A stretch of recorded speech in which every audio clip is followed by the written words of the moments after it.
Why don't you just not? So let's see. Yes, I am trying to get on the COVID list because I would like to get the vaccine as soon as possible, especially seeing as probably, if I had to guess, probably March 10th, the masks go away.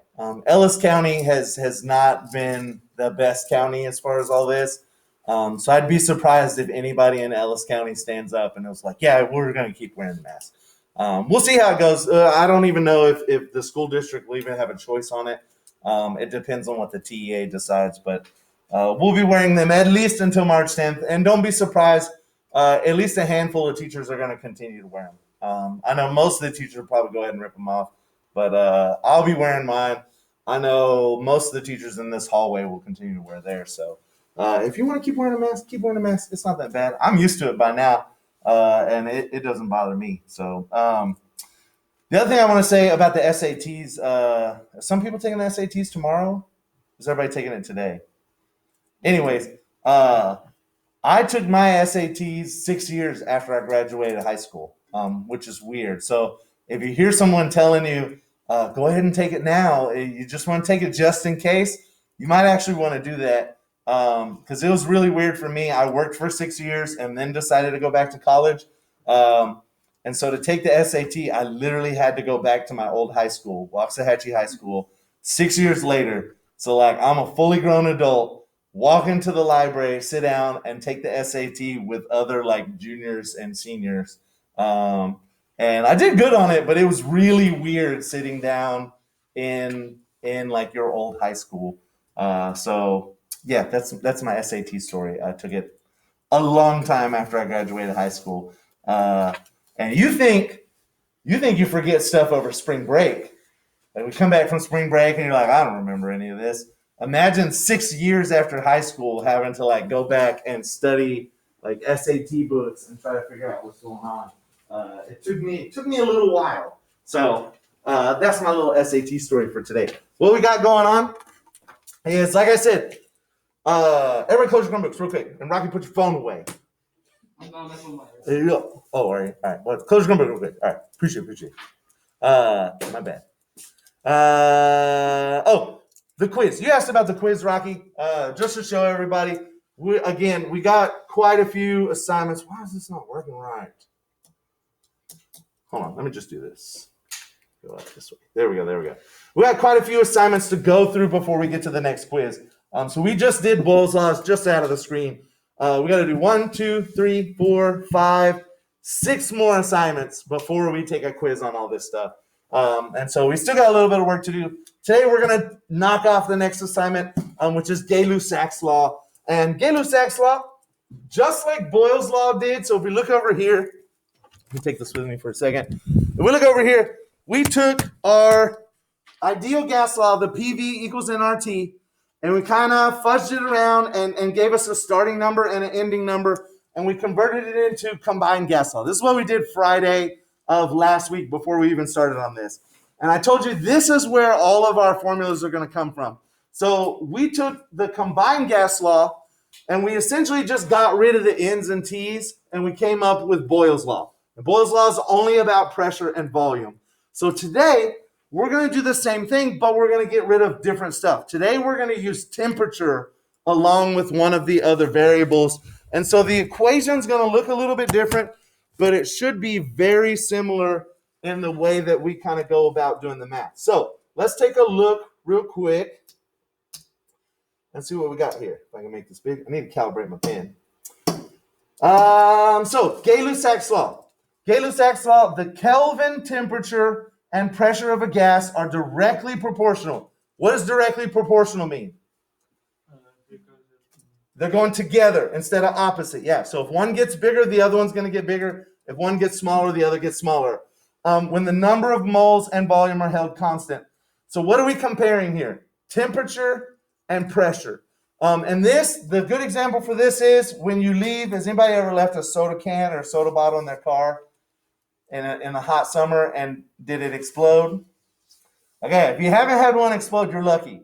Don't leave hot soda cans in your car or bottles, because in the Texas summer, it gets really hot. It gets up above 100, 110 in your car, and the pressure can build up so much that the bottle literally explodes and you get soda all over your car, and it's really hard to clean up. And the reason is, as the temperature rises in your car, the pressure is also going to rise inside of that can or bottle. And if it gets high enough pressure, it's going to rupture and kind of spew everywhere.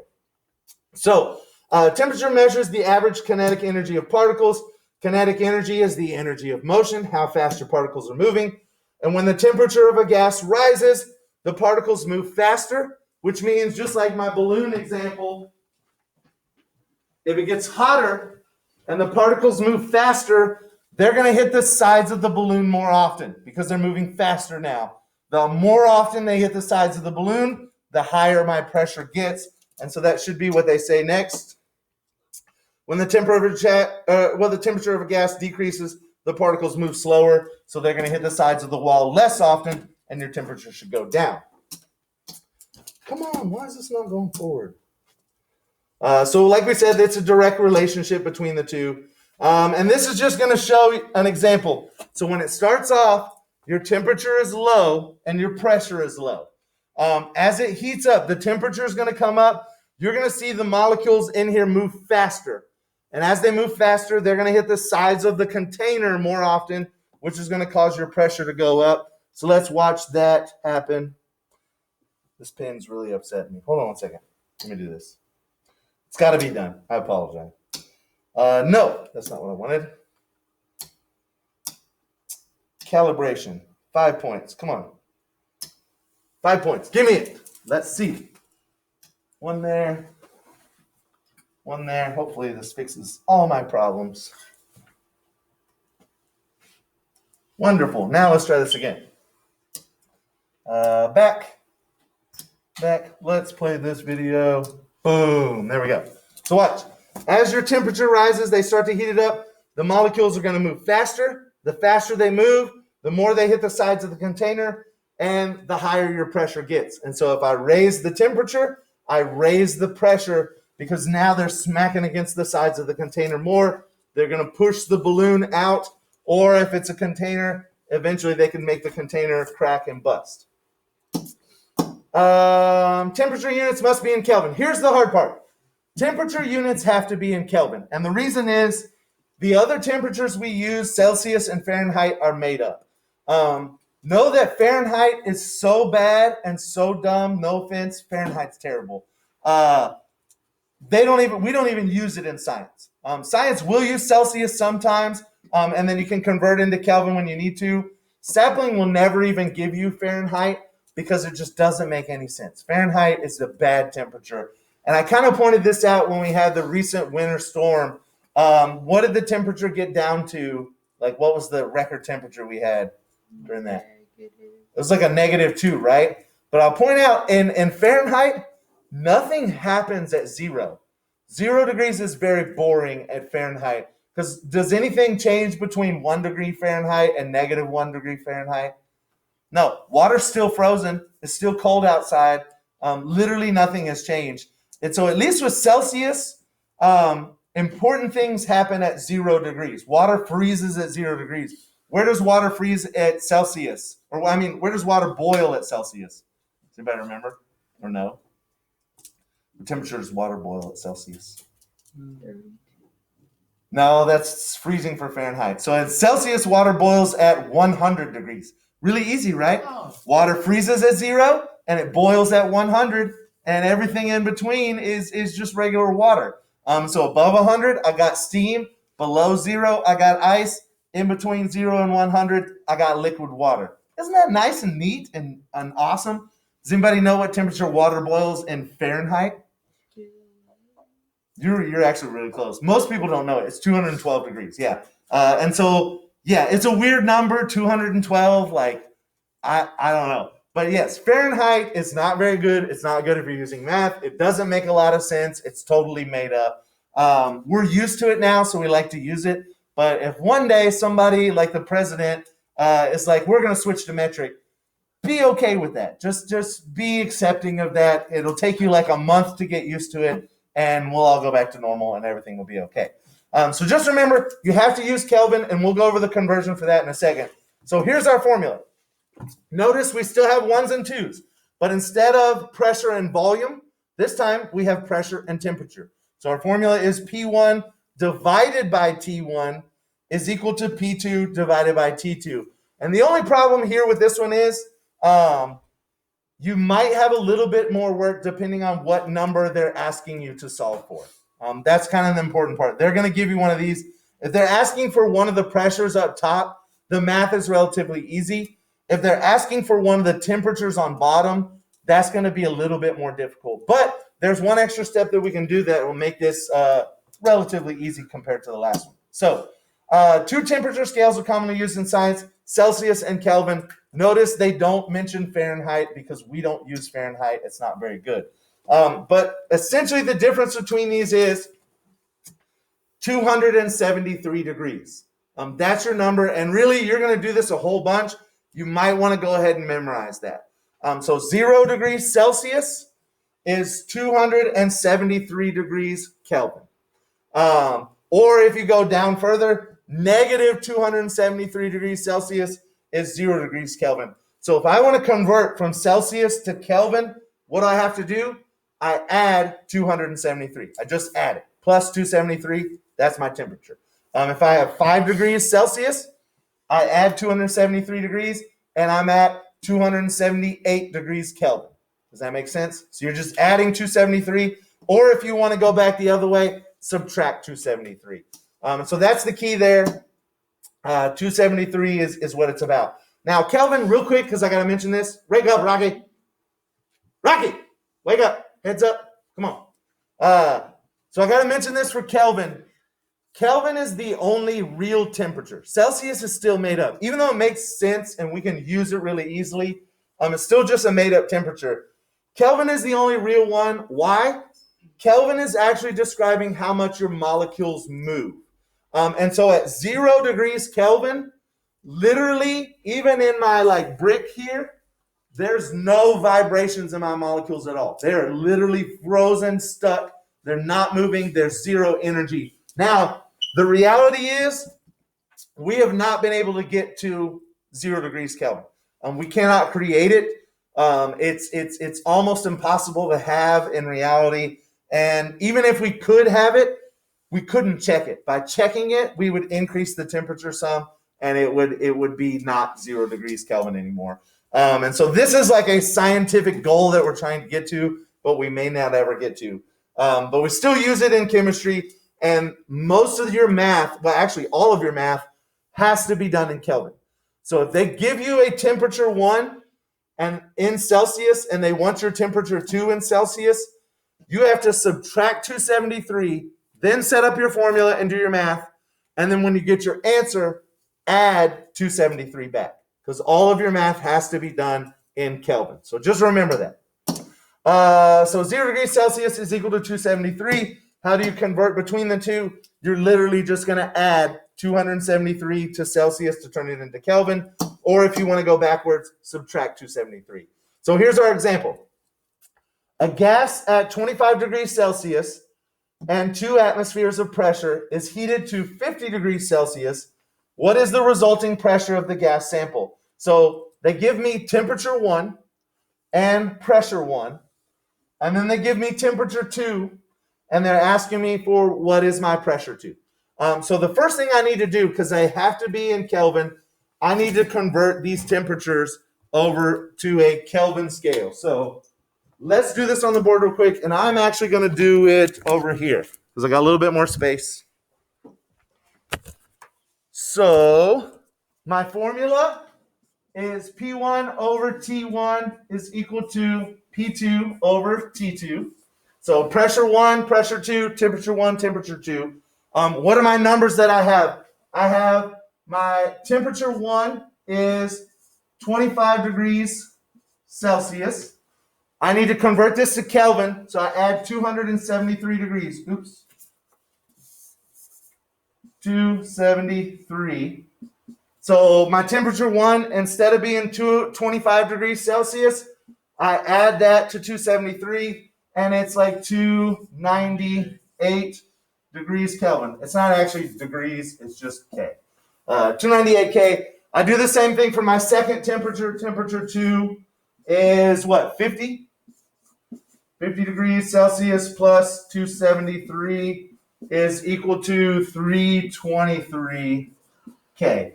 So that's easy. Real quick, just add your 273 to both of these. You've converted your temperatures. Now I have my T1 and my T2. They give me P1. My first pressure is 2.00 atmospheres. And then I want to know what is my P2. That's what I'm searching for. So now I take these numbers and I plug them in. So this becomes P1 is 2.00 divided by temperature 1, which is 298 K, is equal to P2.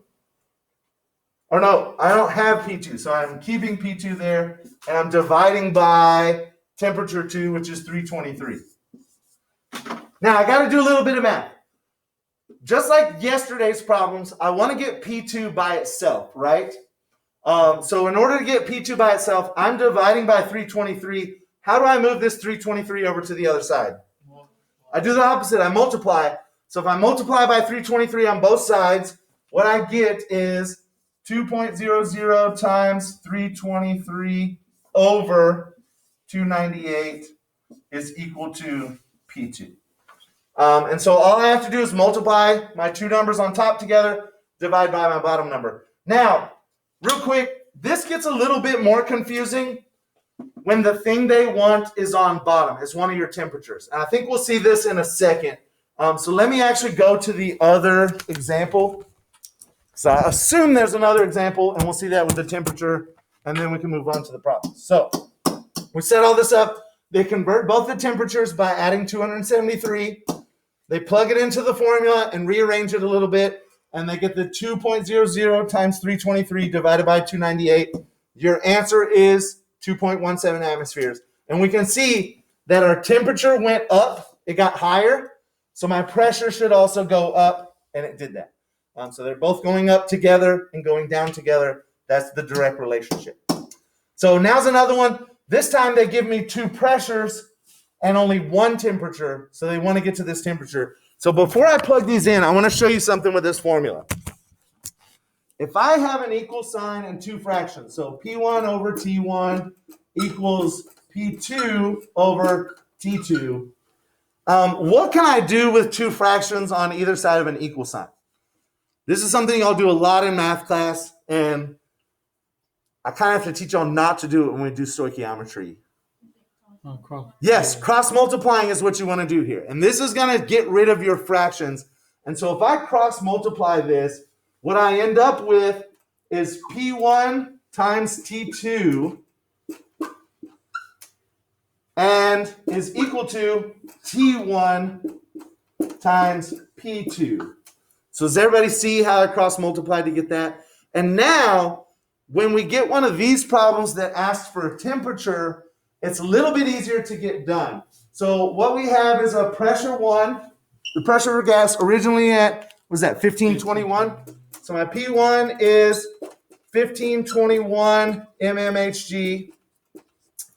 My P2 is 1008 mmHg.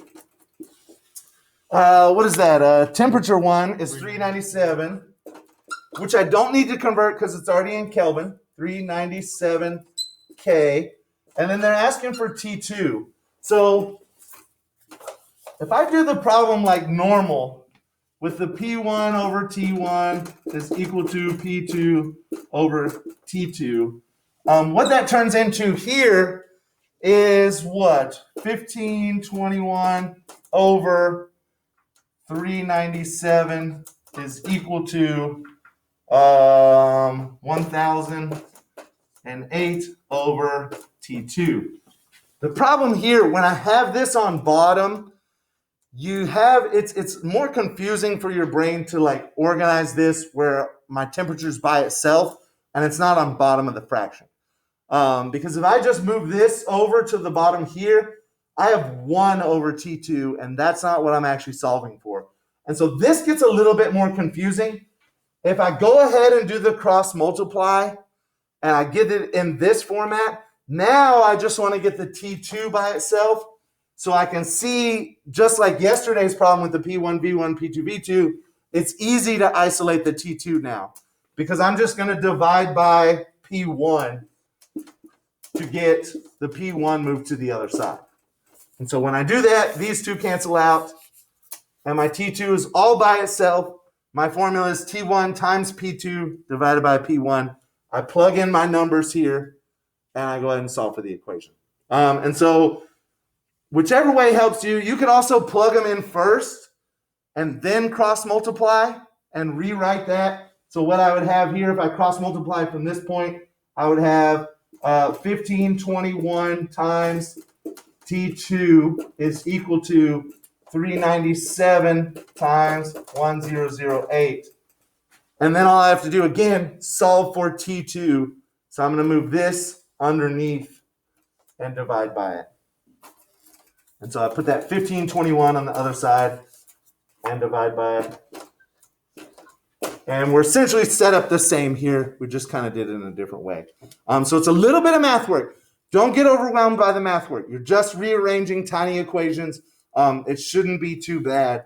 But that's kind of what we're looking at doing there. And then my answer is going to be in Kelvin. If for some reason they ask for it in Celsius, which does happen, to convert from Kelvin to Celsius, I just subtract 273. So keep an eye on your answer box and see if they're asking you for Celsius or not. That should be it. Let me go through this just to make sure we did everything right. So we got our pressures, we got our temperature, we don't need to convert.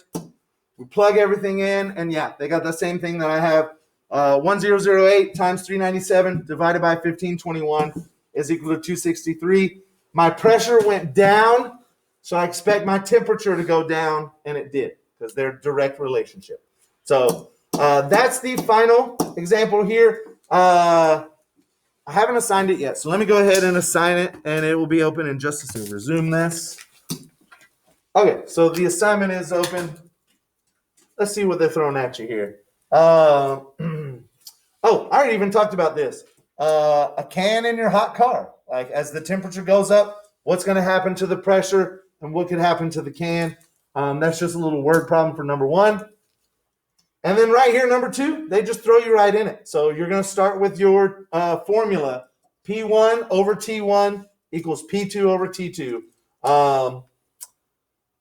What are they doing here? A sealed container holding this. They give you a volume, but we're not using volume in this formula, so you can just ignore that. So this number, the first number they give you, is not a number that you're using. Then they give you a pressure in atmosphere. So that's my pressure one. Here's my temperature one, which I have to add 273 degrees to. Make sure you convert that to Kelvin. They place it in a refrigerator and cool it down to my second temperature. So here's my second temperature. Got to add 273 to that. And then you want to plug everything in. And so, just to help out a couple people, they want that final pressure. Let's throw this up on the board here. So we'll erase this. And that. And this. And that. And this. So what do we have here? We got a pressure one of 0.985 atmospheres. 0.985 ATMs. My temperature one is, what is that? 74.3 degrees Celsius. So temperature one, 74.3 degrees Celsius. And my temperature two goes down to 42.1 degrees Celsius. And just remember, if you have different numbers on your problem, you're going to use your numbers and not my numbers, but it's going to work the same way. And so we're looking for pressure two here. I got to add 273 to both of these. And that'll bring me up to Kelvin temperature. So let's see. 347.3 is what I got there. And 42.1 plus 27. So that's 315.1 is what I got here. Okay. So now we just got to plug everything in. Plug everything in and solve for pressure too. So this here, if we do our cross multiplication first, this would be P1 and T2. So here's our new formula. And if we cross multiply it, here's the other version of it. And so what do I have? I have everything but P2. So I'm going to move that P2 back underneath.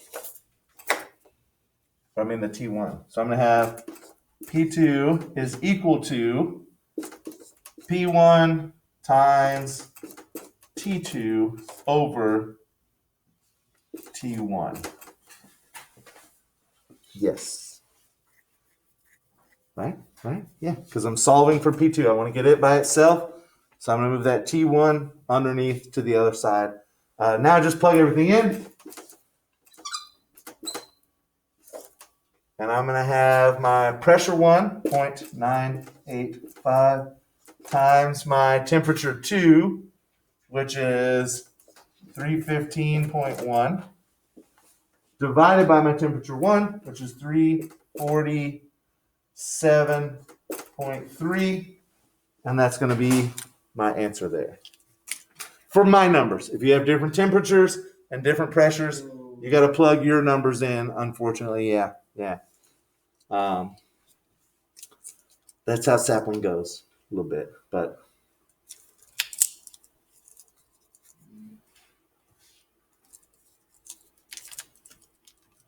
yeah. And there's a lot of stuff on the board, but so yeah, if you get started on it, make sure you have a piece of scratch paper out. Make sure you're adding 273 to your Celsius temperatures to get them into Kelvin. And let me know if you need any help. And I'll post this online for people that are not here.